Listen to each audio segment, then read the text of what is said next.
Alright, I got this email from a guy named Patrick, and the title of his email is Image and Reality. It's a very good title because I think a lot of people that contact me about Japan, they have images or ideas of what Japan is like, and that is sometimes and often different from reality. And Patrick is trying to understand what is reality and what is kind of this make-believe idea I have about Japan.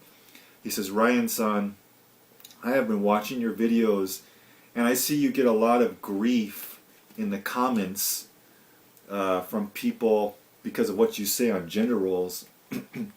I just want to tell you that I am sure there are a lot of Western men who will not admit that they want to live in Japan, in part because of the traditional gender roles that are still common there.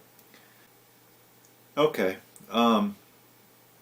Well, I don't know if I've ever stated anything about gender roles, but I have a few videos where I have, I'm having dinner with, female Japanese friends, and, they serve me, and I appreciate that. I like that. And then people get all nasty and they call me a chauvinist or whatever. And I don't know what the state of affairs is like in America. I haven't been there in 14 years. I've been here in Japan the whole time. And I guess women here have a more traditional sense of the kind of balance that they want between a man and a woman. I think that the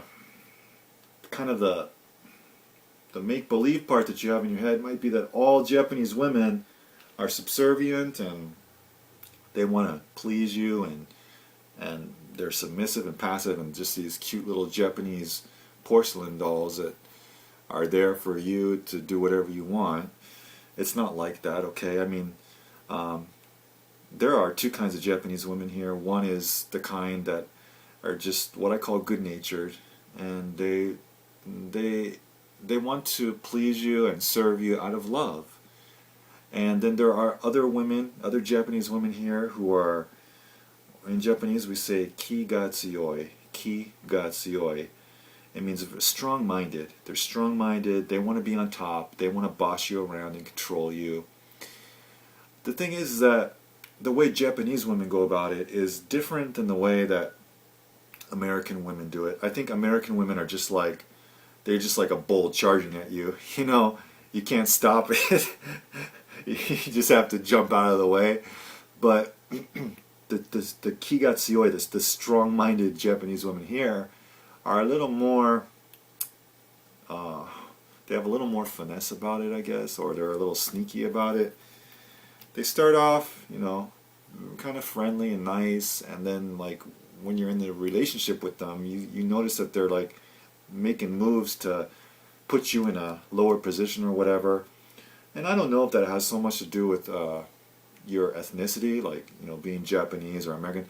That might just have more to do with people's individual personalities. The more I kind of live and experience, the more I learned that you really can't peg certain personality traits to certain races. I mean, you can generalize, and I think that is true some of the times, but when it comes down to it, at the end of the day, you just have to judge people on an individual basis and not associate them with their race and have a stereotype based on that race, and can therefore confer that because this person is this race that they're this way. Deal with the person on a one-on-one basis and try to get rid of all your stereotypes about their race and just see them for who they are.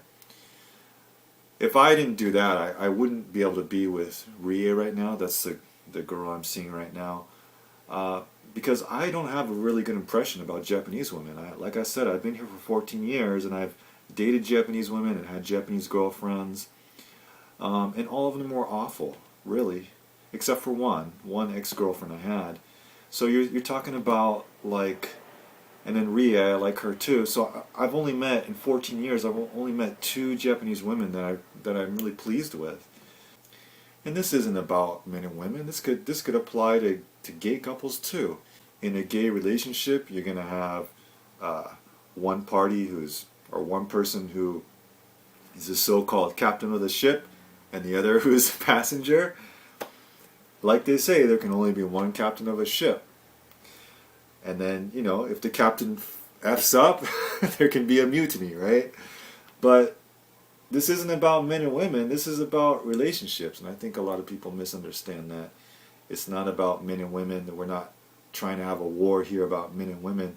We're talking about relationships and how people's personalities work together and how psychology plays into all of this. I mean, like I said, some women feel very happy and very comfortable serving their man and understanding their place and being a homemaker or, being a traditional woman.